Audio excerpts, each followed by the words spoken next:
आपल्या पोर्टफोलिओत नेमके किती म्युच्युअल फंड असावेत? रिस्कचा विचार करता डायव्हर्सिफिकेशन महत्त्वाचं असलं तरी ओव्हर डायव्हर्सिफिकेशन कसं टाळावं? आणि आपल्या पोर्टफोलिओचं योग्य विश्लेषण करत तो योग्य आहे ना हे कसं तपासावं? या सगळ्याविषयी जाणून घेऊया या एपिसोडमध्ये.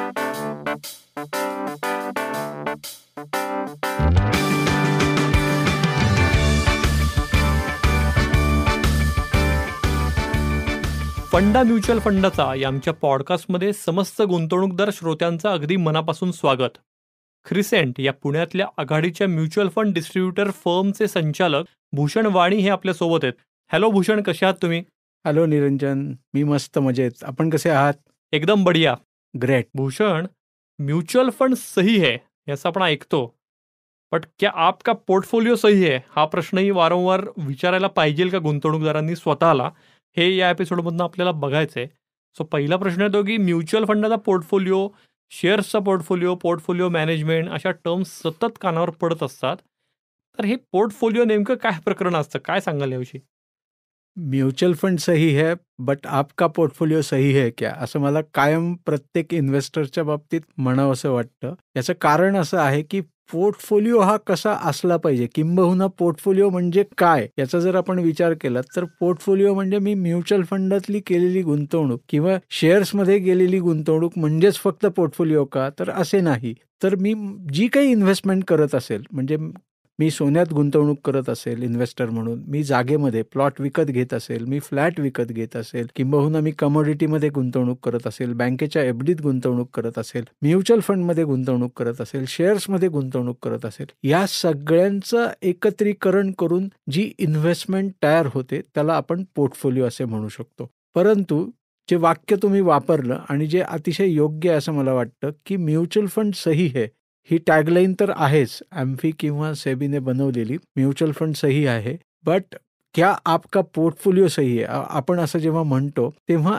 एक पोर्टफोलिओमध्ये कुठल्या कुठल्या ॲसेट असाव्यात, त्या का असाव्यात, त्याची गरज काय आहे, किंबहुना ॲसेट क्रिएट करताना कुठल्या गोष्टींचा विचार हा झाला पाहिजे, म्हणजे माझा पोर्टफोलिओ हा योग्य पद्धतीने घडला जाईल, बनला जाईल आणि मला मिळणारा रिटर्न ऑन इन्व्हेस्टमेंट हा इकॉनॉमीला धरून असणारा रिटर्न हा असेल आणि मी योग्य पोर्टफोलिओ तयार करून एक मॅच्युअर्ड इन्व्हेस्टर म्हणून स्वतःला बघू शकेल. ओके.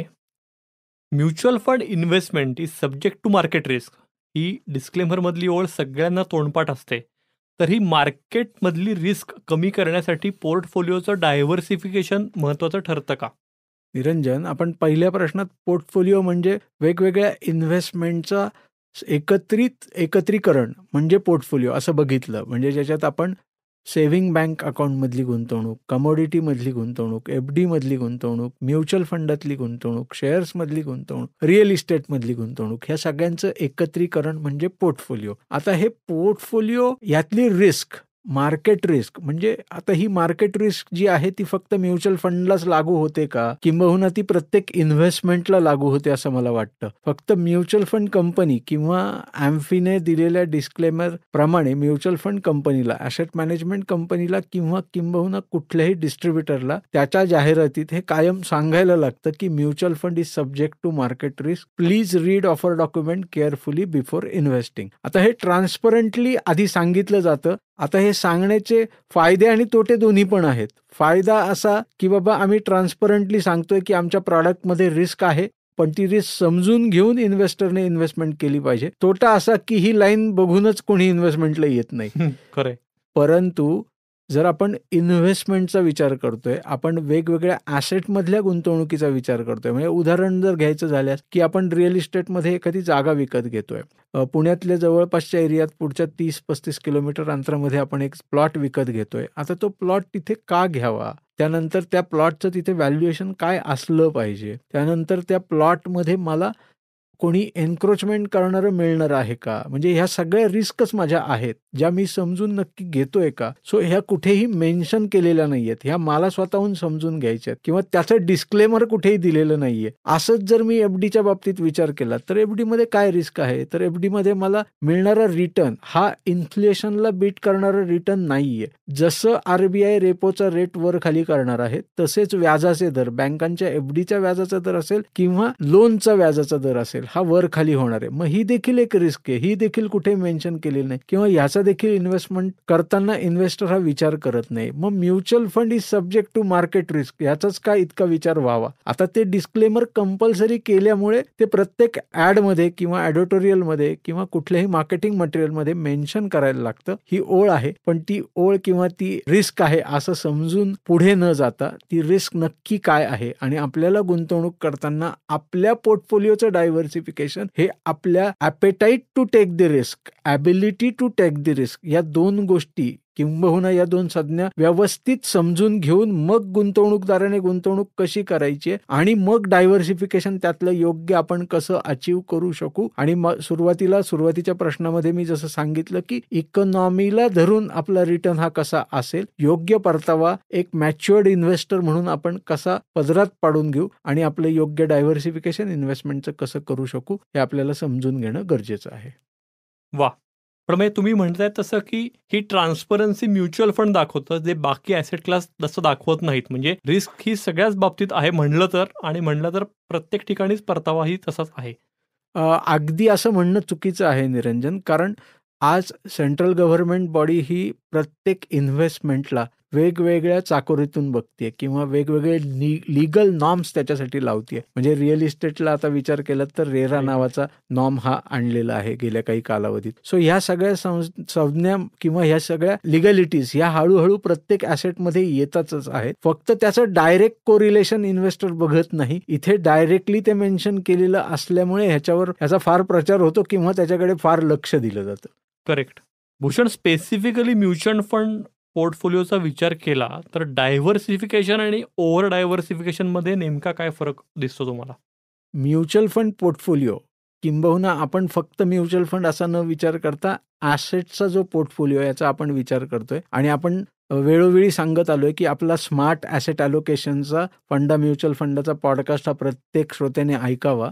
पण म्युच्युअल फंडचा पोर्टफोलिओ आणि त्यातलं डायव्हर्सिफिकेशन किंवा ओव्हर डायव्हर्सिफिकेशन अशा प्रश्नाबद्दल तुम्ही विचारलंय, तर म्युच्युअल फंडचा पोर्टफोलिओ विचार करता मला ॲक्च्युली माझे फायनान्शियल गोल्स हे जर मी त्याच्याशी मला जोडता आले तर नथिंग लाईक इट.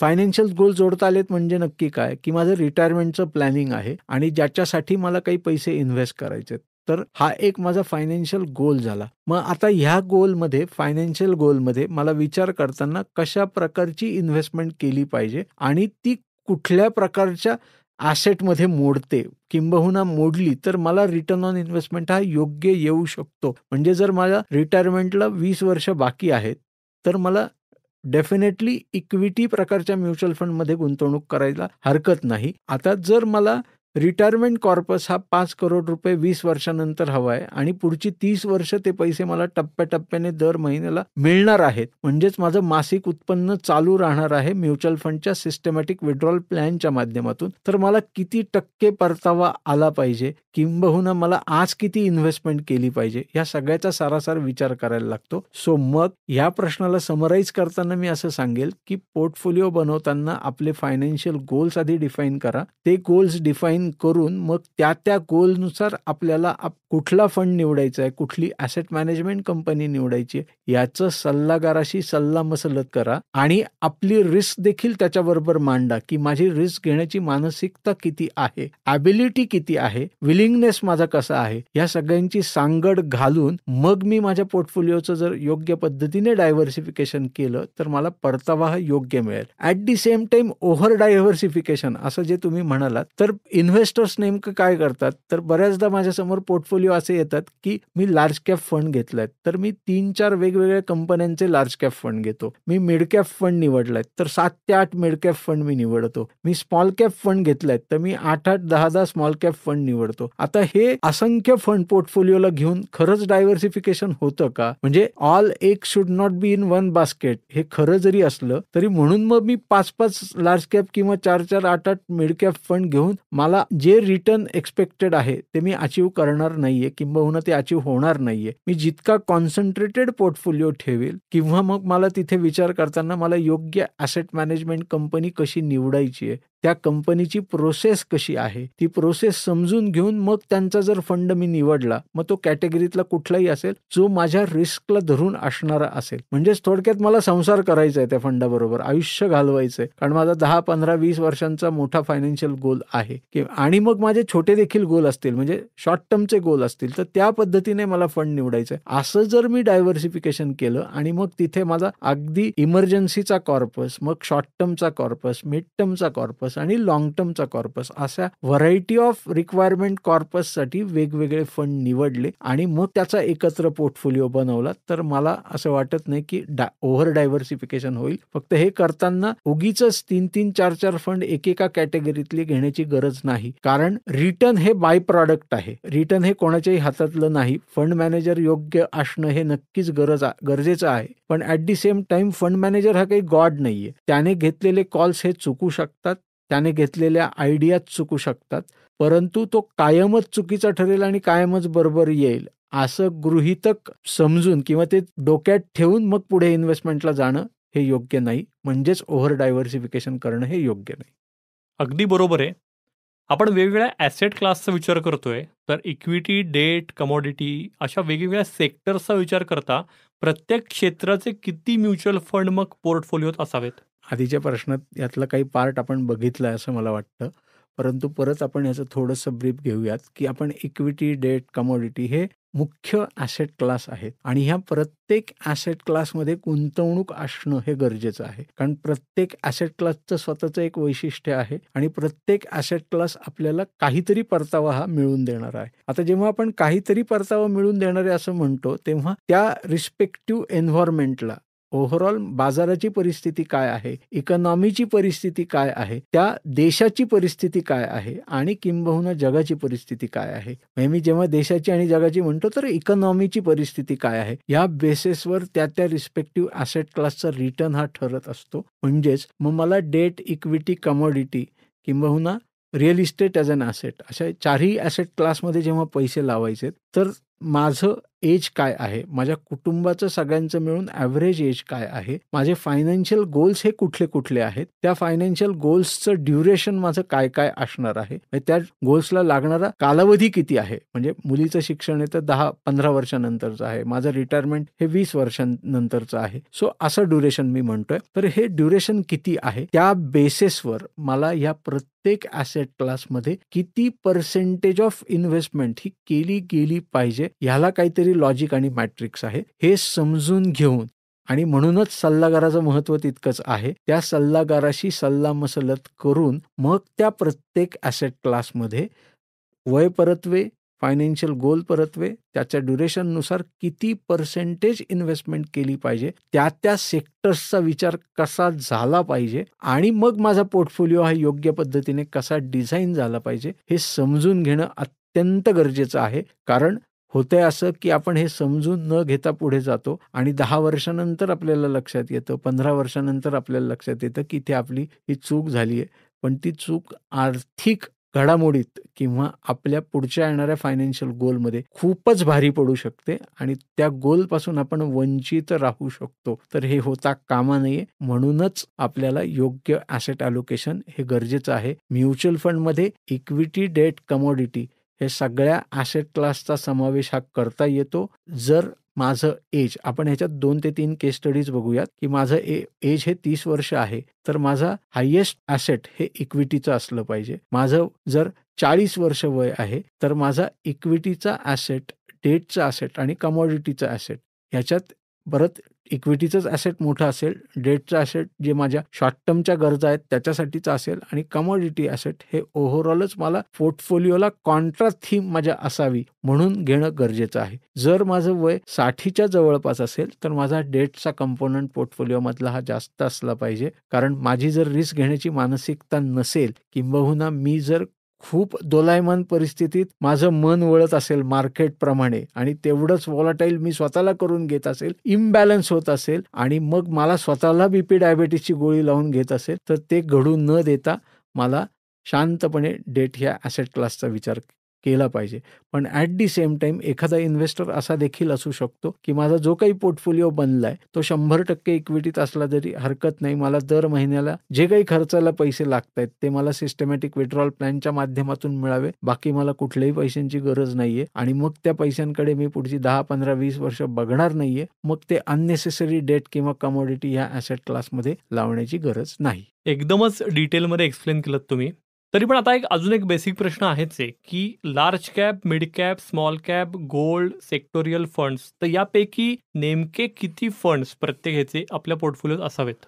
निरंजन, आपण large cap, mid cap, small cap, gold किंवा सेक्टोरियल अशा डायरेक्टली प्रश्नापर्यंत पोहोचण्यापूर्वी आपण ओव्हरऑल मार्केट काय आहे आणि प्रत्येक इन्व्हेस्टरला त्या मार्केटकडे किंवा इकॉनॉमीकडे बघताना इन्व्हेस्टर म्हणून कसं बघायचंय याचा विचार करणं गरजेचं आहे. आता याचा विचार करणं गरजेचं आहे असं जेव्हा मी म्हणतो तेव्हा मार्केटमध्ये साधारण 8,000 लिस्टेड कंपनीज आहेत. यातल्या तुम्ही क्वालिटी कंपनीज किंवा आपण अंडर ऑब्झर्वेशन कुठल्याही ॲसेट मॅनेजमेंट कंपनीचा जर विचार केला तर ते साधारण 450 ते 500 कंपन्या या त्यांच्या अंडर ऑब्झर्वेशनमध्ये असतात, रडारवर असतात.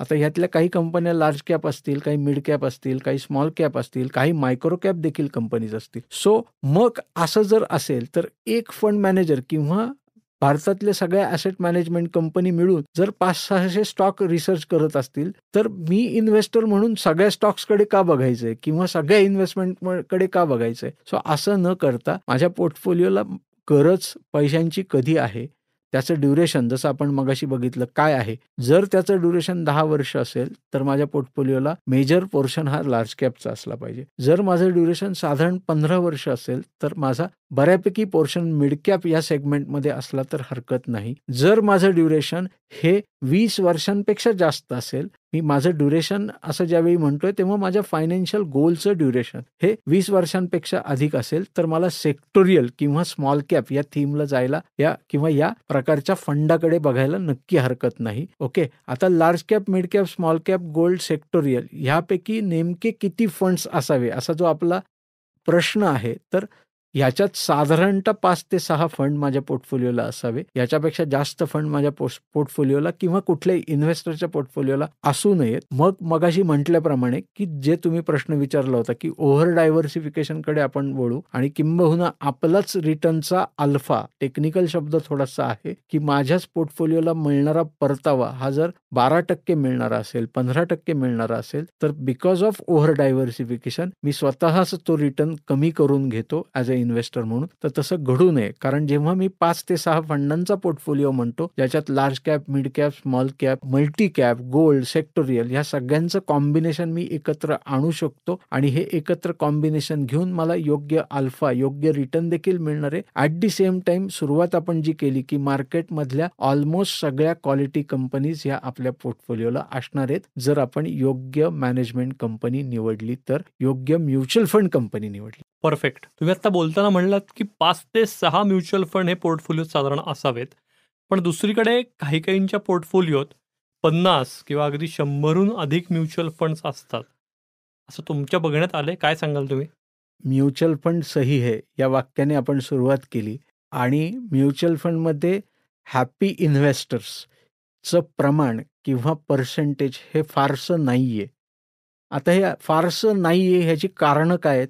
तर याचं कारण तुम्ही आत्ता दिलेला प्रश्न आहे असं मला वाटतं. याचं कारण असं आहे की मी नाशिक किंवा चिपळूण, कराड, अंबरनाथ वेगवेगळ्या शहरांमध्ये, म्हणजे आता रिसेंटली मी रांची या शहरात देखील गेलो होतो जे दोन्हीचं होमटाऊन आहे. राईट. ओके, इथे मी असंख्य इन्व्हेस्टर्सशी जोडला गेलोय किंवा ह्या लोकांना भेटल्यानंतर एक लक्षात येतं की ही लोक ऑलरेडी इन्व्हेस्टेड आहेत म्युच्युअल फंडात. पण आता नाशिकमधलं एक उदाहरण देतो. रिसेंटली मी एका इन्व्हेस्टरचा एक साधारण 2 कोटी रुपयांचा पोर्टफोलिओ हा माझ्या बघण्यात आला म्हणजे कोणाच्या तरी रेफरन्समधून मी त्यांच्यापर्यंत पोहोचलो की आपला पोर्टफोलिओ काय करतोय, कसा करतोय, ह्याची जरा गाईडलाईन तुम्ही आम्हाला देऊ शकाल का? तर बघताना मला 10 मिनिटं काही सुधरेना. आता मी असं जेव्हा म्हणतोय की 10 मिनिटं मला काही सुधरेना, तर त्याच्या पोर्टफोलिओला साधारण 189 नंबर ऑफ फंड्स होते. बापरे! आता जेव्हा मी 189 नंबर ऑफ फंड्स बघितले तेव्हा मलाच आधी छातीत धस्स झालं. आता याचं जर एक्सेल शीट मांडून आम्ही रिटर्न काढण्याचा प्रयत्न केला. एक तर ती काढताना माझी आणि माझ्याबरोबर एक योगेश आकटे म्हणून सर काम करतात, त्यांची प्रचंड दमछाक झाली. कारण आम्हाला पहिला अर्धा एक तास काही सुधारलंच नाही की हे फंड आहेत का हेच आम्हाला आधी माहिती नाहीत मार्केटमधले. याचं कारण असं आहे की मी नंबर ऑफ फंड्स वाढवून पोर्टफोलिओला नक्की काय अचीव करू इच्छितोय किंवा रोज बाजारात नवीन येणारा फंड हा माझ्या पोर्टफोलिओला असलाच पाहिजे असा डिस्ट्रीब्युटरचा इन्व्हेस्टर परतवी किंवा इन्व्हेस्टरचा डिस्ट्रीब्युटर करून अट्टाहास हा का असला पाहिजे याची गरज नाहीये. याचं कारण असं आहे की जर मी एखादा लार्ज कॅप फंड माझ्या पोर्टफोलिओला घेतलाय आणि आपण मगाशी जसं समजून घेतलं की रिटर्न हे बाय प्रॉडक्ट आहे, हे डिस्ट्रीब्युटर किंवा फंड मॅनेजर किंवा ॲसेट मॅनेजमेंट कंपनी यांच्यात हातातलं नाहीये. त्यांच्या हातात किंवा डिस्ट्रीब्युटरच्या हातात काय की चांगला क्वालिटी पोर्टफोलिओ हा तयार करणं, योग्य इन्व्हेस्टमेंट देणं, योग्य फंड देणं हेच कोणाच्याही हातातलं आहे. सो मग हे जेव्हा आपण बघतोय तर एक लार्ज कॅप फंड असा आहे की ज्यांनी मागची 3 वर्ष फार चांगलं परफॉर्म केलं नाही. एक लार्ज कॅप फंड आहे त्यांनी त्याच काळात खूप उत्तम परफॉर्मन्स दिला. आता असं का घडतं? तर असं घडण्याची कारणं पण बरीच आहेत. म्हणजे ए आणि बी असे 2 फंड आहेत असं आपण विचार करू. ए फंडात रिलायन्स इंडस्ट्री हा जो बॉम्बे स्टॉक एक्सचेंज मधला टॉप 30 मधला स्टॉक आहे किंवा निफ्टी 50 मधला टॉप 50तला हा शेअर आहे आणि हा म्युच्युअल फंडला लार्ज कॅप फंडाला त्यांच्या पोर्टफोलिओला घ्यायला लागतो किंवा घेतला जातो कारण तो इंडेक्स मधला स्टॉक आहे. तर ए फंड मॅनेजरने त्याला 8% वेटेज दिलंय म्हणजे 8% त्याच्या पोर्टफोलिओचे पैसे हे त्या स्टॉकला आहेत लार्ज कॅप फंडातल्या आणि बी इन्व्हेस्टरने रिलायन्स इंडस्ट्रीमध्ये इन्व्हेस्टमेंटच केलेली नाही. आता हा त्या फंड मॅनेजरचा अभ्यास आहे आणि त्या फंड मॅनेजरचं जजमेंट आहे की त्यांनी त्या फंड स्टॉकला पैसे लावायचेत की नाही लावायचेत तर किती लावायचेत, किती पर्सेंटेजमध्ये लावायचेत. आणि असं घडलंय की त्या रिलायन्स इंडस्ट्रीने मागच्या 3 वर्षात खूप उत्तम परतावा दिलाय म्हणून ए असणारा लार्ज कॅप फंड याचा रिटर्न ऑन इन्व्हेस्टमेंट हा उजवा दिसतो आणि बीचा रिटर्न तेवढा दिसत नाही किंबहुना त्याच्यात चांगले रिटर्न आलेले दिसत नाहीत. आता पुढची 3 वर्ष असं घडतंय की रिलायन्स इंडस्ट्रीचा स्टॉक फारसा परफॉर्म करत नाही. त्यामुळे एचा performance, a mutual fund, a large cap स्कीमचा परफॉर्मन्स फारसा येत नाही आणि बीचा परफॉर्मन्स जास्त येतो. सो हे काळाच्या ओघात घडत राहणार आहे. त्यामुळे फंड मॅनेजर चुकीचा नाही किंवा ॲसेट मॅनेजमेंट कंपनी चुकीची नाही. मी इन्व्हेस्टर म्हणून किती रिस्क घेऊ शकतो, माझ्या फायनान्शियल गोल्सला काय ड्युरेशन आहे, माझं ॲपेटाईट आणि विलिंगनेस काय आहे हे समजून घेऊन मग कुठली ॲसेट मॅनेजमेंट कंपनी माझ्या पोर्टफोलिओला असली पाहिजे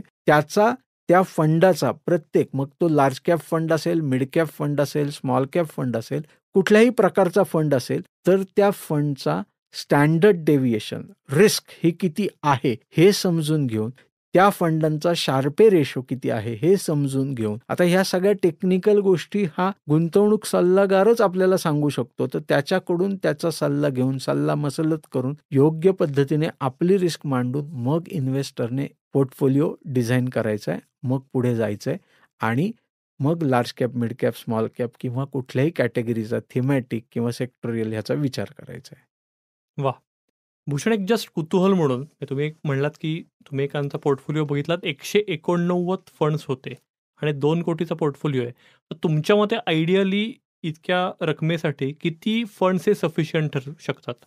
निरंजन, रक्कम कितीही असली तरीही मला क्वालिटी पोर्टफोलिओला असली पाहिजे.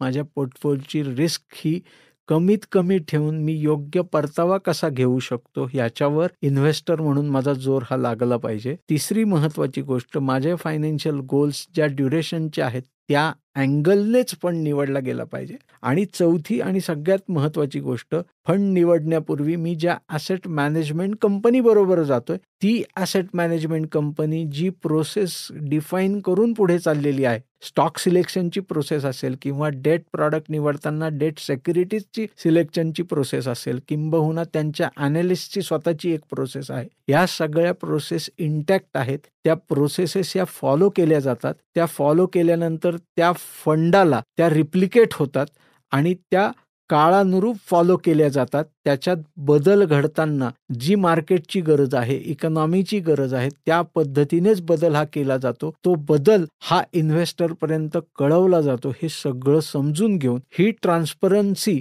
ज्या फंडात आपल्याला मिळू शकते, मग तिथे कदाचित 2% रिटर्न कमी आला तरीही चालेल, पण असेच फंड माझ्या पोर्टफोलिओत असावे. म्हणजेच ज्या प्रश्नाला तुम्ही हात घातलात की पोर्टफोलिओ 2 कोटीचा असेल, 10 कोटीचा असेल, नाही तर 50 लाखांचा असेल. माझे फंड्स हे नंबर ऑफ फंड्स हे 5 ते 6 पेक्षा जास्त नसावेत. ओके. सो मग प्रश्न असा येतो की पोर्टफोलिओ रिबॅलन्सिंग करायची आवश्यकता जर कोणाला भासली, तर रिबॅलन्सिंग म्हणजे काय नेमकं आणि ते कसं साधायचं? रिबॅलन्सिंग, पोर्टफोलिओ रिबॅलन्सिंग याचा अर्थ की मी इन्व्हेस्टमेंट जी केली आहे आणि मी जी म्युच्युअल फंडच्या माध्यमातून इन्व्हेस्टमेंट केली किंवा शेअर या इन्व्हेस्टमेंटच्या प्रकारात गुंतवणूक केली, तर इथेच फक्त रिबॅलन्सिंग झालं पाहिजे का? तर असं नाहीये.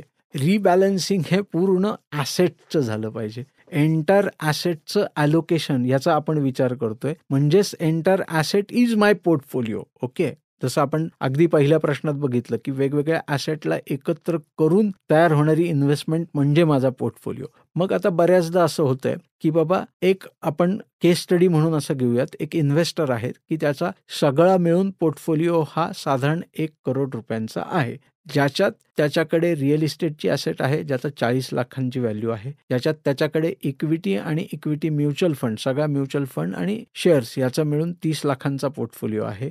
त्याचे साधारणतः 15 लाख रुपये हे बँकेच्या एफडीत आहेत आणि राहिलेले पैसे हे त्याचे गोल्ड स्वरूपात आहेत, म्हणजे कमोडिटी ह्या ॲसेट क्लासमध्ये.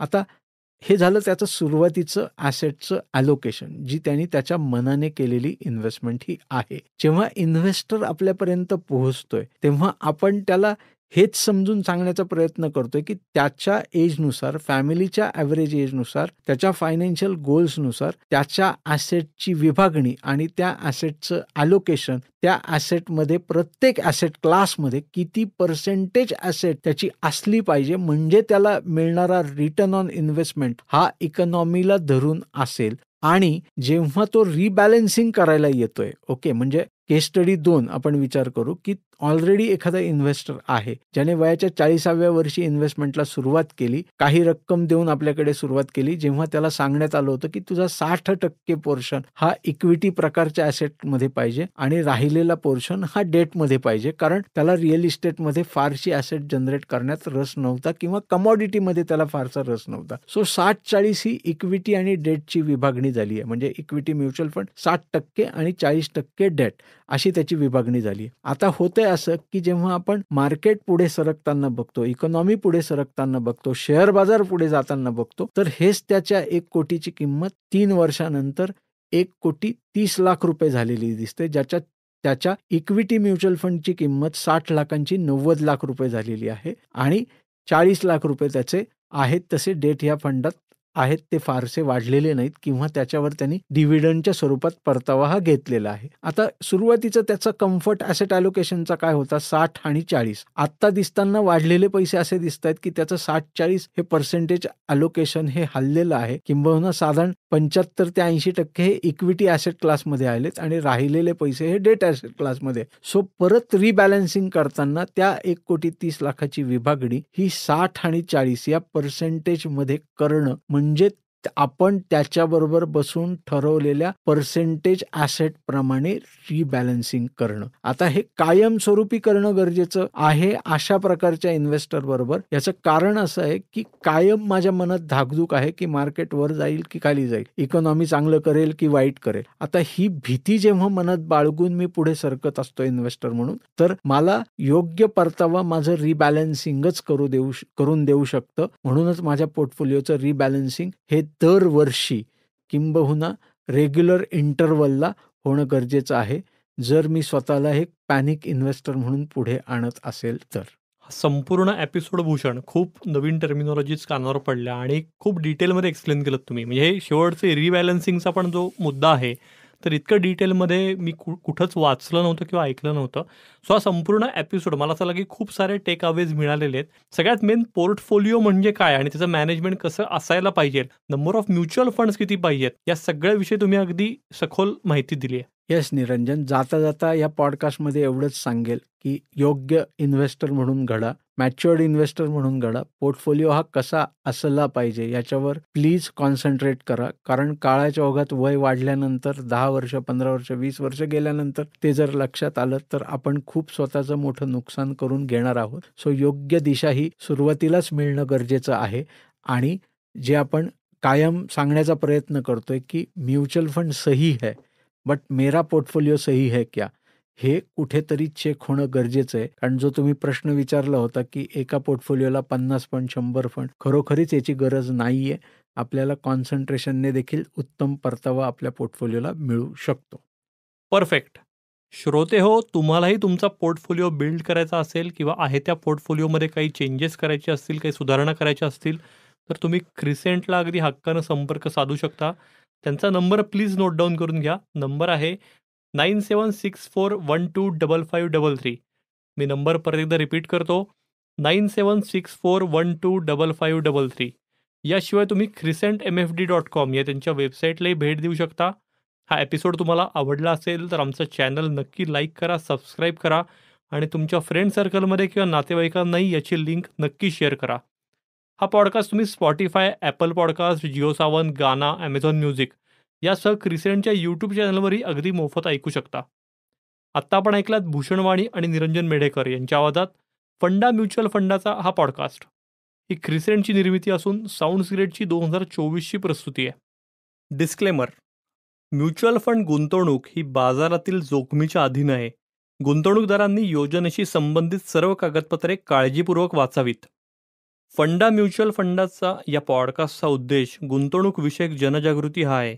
या पॉडकास्टच्या आधारे घेतलेल्या गुंतवणूक निर्णयांमुळे कुणा व्यक्तीचे अथवा संस्थेचे नुकसान झाल्यास Crescent Mutual Fund Distributor Private Limited किंवा Sounds Great NM Audio Solutions LLP जबाबदार राहणार नाही, याची कृपया नोंद घ्यावी.